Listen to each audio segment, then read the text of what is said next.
Jazda osiedlową dróżką, nieodśnieżoną, zobaczcie. Już mi ESP załącza i słychać mocne poślizgi. Cześć moi drodzy, dzisiaj odnośnie trochę bezpieczeństwa, czyli opony zimowe, ponieważ aura za oknem już do tego zobowiązuje, abyśmy zmienili sobie oponki na zimowe. No i jakie tutaj opony kupić, ponieważ ofert jest sporo, czy warto dołożyć, aby kupić lepsze firmowe, czy jednak nie, chińskie opony. Sprawdźmy to. Ja wracam świeżo z zakładu wulkanizacyjnego, ponieważ zakupiłem sobie takie oto oponki. Zobaczcie, tak to się prezentuje. Link oczywiście podaję Wam w opisie pod filmem, ponieważ nie będę tutaj mówił o cenie, ponieważ te ceny bardzo szybko się zmieniają, więc jeśli powiem dzisiaj, że kosztowały 200 zł, a Wy obejrzycie ten film za pół roku, już będzie, że kosztują 300 zł, a może stanieją i tak dalej. Także zobaczcie sobie w opisie pod filmem, jest aktualna cena tych oponek. No i odnośnie kwestii, która skusiła mnie do zakupu tych opon, to przede wszystkim ich hałas i ich przyczepność oraz oczywiście ich działanie na wodę i śnieg, czyli te warunki typowo zimowe na poziomie dosyć dobrych opon, za które bym musiał zapłacić, dosyć dobrych jeśli chodzi o firmowe oczywiście, za które bym musiał zapłacić prawie dwukrotność tej kwoty, którą wydałem. No i czy warto oszczędzać? Pierwsze wrażenia odnośnie jazdy, trochę już pojeździłem na tych oponkach, także mogę co nieco powiedzieć. Jeszcze dodatkowo aura za oknem pozwoliła mi w pełni korzystać z tych opon, ponieważ śnieżek spadł i na osiedlowych dróżkach takich nieodśnieżonych można było poszaleć. Oczywiście w cudzysłowie poszaleć, ponieważ samochód dosyć mocno wpadał w poślizgi i tutaj było moje zaskoczenie. Czyli przy przebiegu około 191 tysięcy zostały zakupione opony chińskiego producenta. Teraz trochę mocniej ruszymy. No to nie złapało. Ale widzicie, ESP od razu wykrywa. Także tak to wygląda, jeśli chodzi o podróż osiedlowymi dróżkami. Jeszcze raz hamowanie mocne.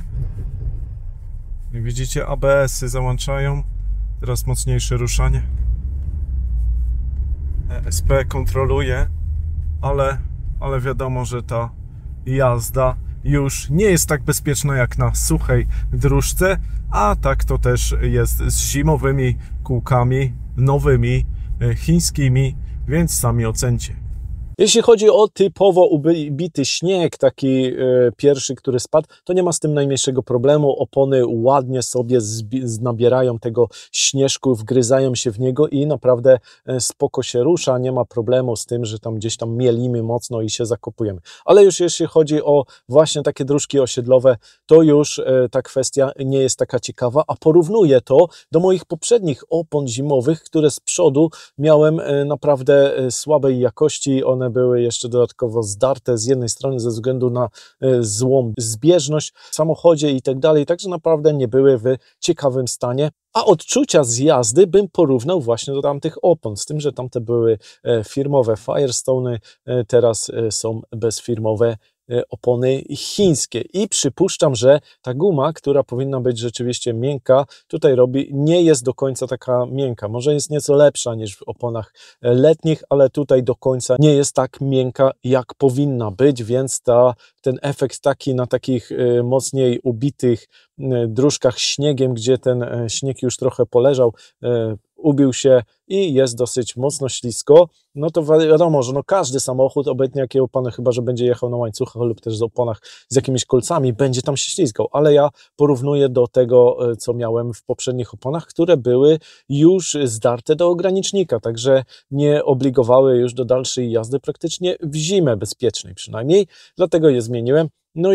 No i sugeruję tutaj, że jednak te firmowe opony robią różnicę, jeśli chodzi właśnie o zimę. Jeśli chodzi o lato, nie zauważyłem takiej różnicy właśnie odnośnie opon chińskich, dlatego też skusiłem się na te opony zimowe. Nie wiem, czy dobrze zrobiłem, dajcie znać w komentarzach, jakie Wy macie odczucia, być może, że zakupywaliście takie oponki też chińskiego producenta, które Wam się sprawdzały, a może się nie sprawdzały. Nie reklamuję tutaj niczego, nikt mi za to nie płaci, aby zareklamować jakiś produkt, wręcz przeciwnie, chcę właśnie przestrzec, abyście na przykład nie kupowali takich opon, no bo wiadomo, bezpieczeństwo jest najważniejsze. Dajcie znać, czy mieliście złe lub dobre przygody z takimi oponami. Oczywiście też zapraszam Was, zobaczcie, tutaj wyświetla Wam się odcinek, w którym omawiam opony na lato, które zakupiłem, na których cały czas jeżdżę i z nich jestem bardzo zadowolony, dlatego też skusiłem się, tak jak mówię, na opony też w kwestii zimowej. Czy dobrze zrobiłem? Dajcie znać w komentarzu i oczywiście nie zapomnijcie o subskrypcji kanału, aby być na bieżąco z kolejnymi odcinkami. Do usłyszenia, do zobaczenia, cześć!